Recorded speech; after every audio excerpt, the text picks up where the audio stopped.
नमस्कार दोस्तों, मैं हूं राज के वर्मा और आप देख रहे हैं रिपोर्टर जी। दोस्तों, आज का वीडियो बेहद खास होने वाला है क्योंकि आज मैं इस वीडियो में बात करने वाला हूं जेन जी और रियल एस्टेट के बारे में।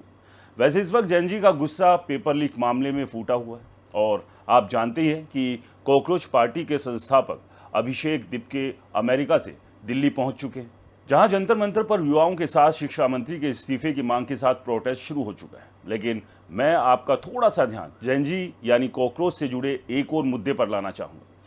क्या भारत के बिल्डर्स की सबसे बड़ी टेंशन अब सीमेंट, स्टील और महंगी जमीन नहीं बल्कि खुद जेन जी बन चुके हैं? क्या करोड़ों रुपए खर्च करके बनाए जा रहे 3 BHK और 4 BHK फ्लैट्स के लिए खरीदारों की नई पीढ़ी अब ना कह रही है? और क्या वो सपना जिसके लिए हमारे माता पिता पूरी जिंदगी EMI भरते रहे आज के युवाओं को उतना आकर्षित नहीं करता? जरा सोचिए, अगर आज 25 साल का एक युवा गुरुग्राम, नोएडा, मुंबई, बेंगलुरु या पुणे में नौकरी कर रहा है तो उसके सामने दो रास्ते हैं। पहला, 1 करोड़ या 1.5 करोड़ रुपए का फ्लैट खरीद कर अगले 20 से 25 साल या 30 साल तक बैंक की EMI भरता रहे। दूसरा, उसी शहर में किराए पर है, जब चाहे नौकरी बदले, शहर बदले, देश बदले और अपनी कमाई का पैसा यात्रा, निवेश, स्टार्टअप, स्किल्स और लाइफस्टाइल पर खर्च करें। अब सवाल यह है कि नई पीढ़ी कौन सा रास्ता चुन रही है, और इसी सवाल का जवाब भारत के रियल एस्टेट बाजार का फ्यूचर तय करने वाला है। क्योंकि जो पीढ़ी यानी जेन जी आज नौकरी में एंट्री कर रही है, वही अगले 10 से 15 साल में सबसे बड़ा घर खरीदार वर्ग बनने वाली। लेकिन चौंकाने वाली बात यह है कि कई रिपोर्ट्स बता रही है कि जेन जी की सोच अपने माता पिता, यहाँ तक कि मिलेनियल्स से भी काफ़ी अलग है। नाइट फ्रैंक की एक रिपोर्ट के अनुसार जहां मिलेनियल्स में लगभग 82% लोग घर खरीदने की इच्छा रखते हैं, वहीं जेन जी में यह आंकड़ा करीब 71% है और लगभग 27% युवा किराए पर रहने और बेहतर विकल्प मानते हैं। अब आप कहेंगे कि आखिर ऐसा क्यों? क्या युवाओं के पास पैसे नहीं? क्या घर बहुत महंगे हो गए या फिर उनकी सोच बदल गई? तो जवाब इन 3 चीज़ों में छिपा हुआ है। आज की जेन जी उस दौर में बड़ी हुई है जहां internet, remote work, startup culture और डिजिटल लाइफस्टाइल ने जिंदगी की पूरी थ्योरी को बदल दिया। उनके लिए सफलता का मतलब सिर्फ अपना घर नहीं बल्कि अपने तरीके से जिंदगी जीना है।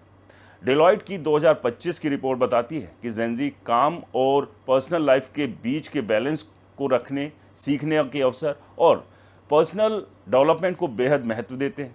यही वजह है कि कई युवा खुद को किसी एक शहर में बांधना नहीं चाहते। अगर कल बेहतर नौकरी बेंगलुरु में मिले तो वहाँ चले जाएंगे, अगर परसों दुबई या सिंगापुर का मौका मिले तो वहाँ निकल जाएंगे।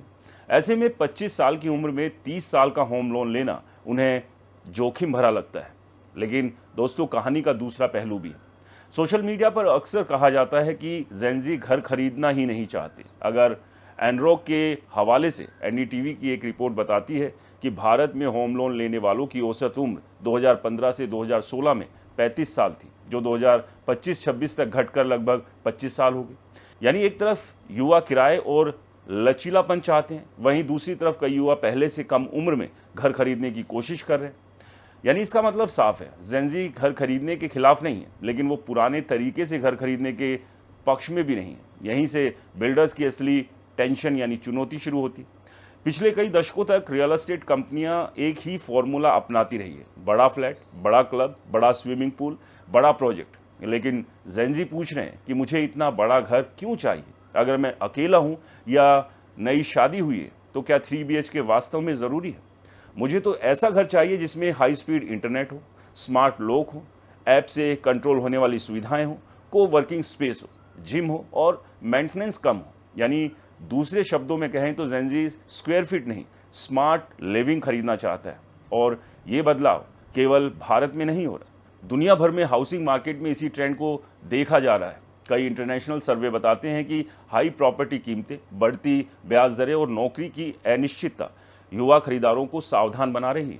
यही कारण है कि को living, studio apartments, micro housing और फ्लैक्सिबल रेंटल मॉडल तेजी से लोकप्रिय हो रहे हैं। भारत के कई बड़े शहर में भी अब ऐसे प्रोजेक्ट्स दिखाई देने लगे हैं जहां घर के साथ साथ कम्युनिटी और अनुभव बेचा जा रहा है।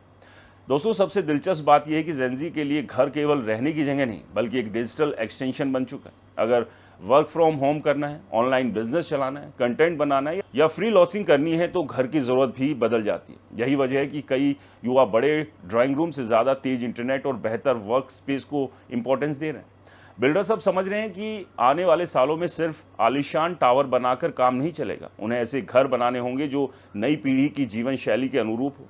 लेकिन यहाँ एक और बड़ा सवाल खड़ा हो रहा है, अगर जेन ज़ी बड़े घर नहीं चाहती, अगर वो किराए को प्राथमिकता दे रही है, अगर वो अनुभवों को प्रॉपर्टी से ऊपर रख रही है, तो क्या आने वाले सालों में भारत का पूरा रियल एस्टेट मॉडल बदल जाएगा? क्या घर का मालिक बनना अब सफलता की सबसे बड़ी पहचान नहीं रहेगा? और क्या बिल्डर्स को अपने अरबों रुपए के बिजनेस मॉडल को नए सिरे से डिज़ाइन करना पड़ेगा?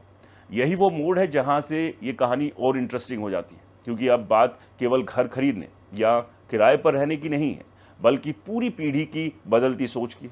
और इसे बदलती सोच ने जन्म दिया है एक नए ट्रेंड को, एक्सपीरियंस ओवर ऑनरशिप, यानी मालिक बनने से ज़्यादा इम्पॉर्टेंट है जीवन को अपने तरीके से जीना। और यही इस वीडियो के अगले हिस्से का इम्पॉर्टेंट भाग है, इसलिए इस वीडियो में बने रहिए, क्योंकि अभी बहुत कुछ है जो आपके लिए जानना बेहद ज़रूरी है। क्योंकि दोस्तों, कहानी यहीं खत्म नहीं होती। असली सवाल यह है कि आखिर जेन ज़ी घर खरीदने से पीछे क्यों हट रही है? क्या उनके पास पैसे नहीं, या फिर उनकी प्राथमिकताएं पूरी तरह से बदल चुकी? दरअसल आज के जेन ज़ी के लिए सफलता का मतलब केवल अपने नाम पर एक फ्लैट होना नहीं है। उनके लिए सफलता का मतलब है आज़ादी, एक्सपीरियंस और अपनी शर्तों पर जिंदगी जीना। यही वजह है कि पूरी दुनिया में एक नया ट्रेंड तेजी से उभर रहा है, एक्सपीरियंस ओवर ऑनरशिप, जो कि मैंने पहले भी आपको बताया। यानी मालिक बनने से ज़्यादा इंपॉर्टेंट है जीवन का अनुभव, यानी एक्सपीरियंस लेना। अगर हम अपने माता पिता या दादा या दादी की पीढ़ी को देखें तो उनकी सबसे बड़ी फाइनेंशियल इंपॉर्टेंस घर खरीदना होती थी। नौकरी मिली नहीं कि प्लॉट या फ्लैट की तलाश शुरू हो जाती थी। लेकिन आज का युवा अलग सोच रखता है। वो पूछता है कि अगर मैं 25 से 30 साल तक ईएमआई भरूंगा तो दुनिया कब देखूंगा, नई स्किल्स कब सीखूंगा, स्टार्टअप कब शुरू करूंगा, इन्वेस्टमेंट कब करूंगा। यही वजह है कि डेलॉयट की जेन ज़ी एंड मिलेनियल्स सर्वे 2025 रिपोर्ट बताती है कि युवा पीढ़ी फाइनेंशियल इंडिपेंडेंस, मानसिक संतुलन और जीवन की गुणवत्ता को सबसे ज़्यादा महत्व दे रहे हैं। और दोस्तों, इसी सोच का असर रियल एस्टेट पर दिखाई दे रहा है। और नाइट फ्रैंक और दूसरे जो इंडस्ट्री से जुड़ी रिपोर्ट्स हैं, उनके अनुसार बड़ी संख्या में युवा पहले अपना निवेश पोर्टफोलियो बनाना चाहते हैं और बाद में घर खरीदने पर विचार करते हैं। कई लोग एसआईपी, म्यूचुअल फंड्स और शेयर बाजार और डिजिटल एसेट्स को इंपॉर्टेंस दे रहे हैं, क्योंकि उन्हें लगता है कि प्रॉपर्टी में करोड़ों रुपए फंसा देने के बजाय पैसा लिक्विड रहना चाहिए। दूसरी तरफ घरों की कीमतों ने भी युवाओं की मुश्किलें बढ़ा दी हैं। मुंबई, गुरुग्राम, बेंगलुरु और हैदराबाद जैसे शहरों में प्रॉपर्टी की कीमतें पिछले कुछ सालों में तेज़ी से बढ़ी, जबकि सैलरी में उतनी बढ़ोतरी नहीं हुई। ऐसे में कई युवाओं को लगता है कि 25 से 30 लाख रुपए की डाउन पेमेंट जुटाना ही अपने आप में एक बड़ा चैलेंज है। रिपब्लिक वर्ल्ड की एक रिपोर्ट में भी बताया गया कि भारत का हाउसिंग मार्केट एक दिलचस्प बदलाव देख रहा है, जहां जेन ज़ी का बड़ा वर्ग किराए पर रहना पसंद कर रहा है, जबकि पुरानी पीढ़ी अब भी अपने घर को प्राथमिकता देती है। लेकिन दोस्तों, इसका मतलब ये बिल्कुल नहीं है कि जेन ज़ी घर खरीदना नहीं चाहते। वो घर खरीदना चाहते हैं, लेकिन अपनी कंडीशन पर। उसे ऐसा घर चाहिए जो स्मार्ट हो, टेक्नोलॉजी से लैस हो और कम मेंटेनेंस वाला हो, और ज़रूरत पड़ने पर आसानी से किराए पर भी दिया जा सके या बेचा जा सके। यही कारण है कि दुनिया भर में को लिविंग, माइक्रो अपार्टमेंट्स और फ्लेक्सिबल हाउसिंग मॉडल्स लोकप्रिय हो रहे हैं। अब बिल्डर के सामने सबसे बड़ी चुनौती यही है कि वो केवल ईंट और सीमेंट का ढांचा ना बेचे, बल्कि एक ऐसा एक्सपीरियंस बेचे जो नई पीढ़ी की जीवन शैली के अनुकूल हो। आने वाले सालों में रियल एस्टेट की सफलता इसी बात पर तय होगी कि किसने सबसे ऊंची इमारत बनाई, नहीं, बल्कि इस बात से तय होगी कि किसने जेन ज़ी की बदलती ज़रूरतों को सबसे पहले समझा। क्योंकि आने वाले दशक में रियल एस्टेट का सबसे बड़ा सवाल यही नहीं होगा कि कितने घर बने, बल्कि ये होगा कि क्या ये घर उस पीढ़ी के लिए बने हैं जो अब मालिकी से ज़्यादा आज़ादी को इम्पोर्टेंस देती है।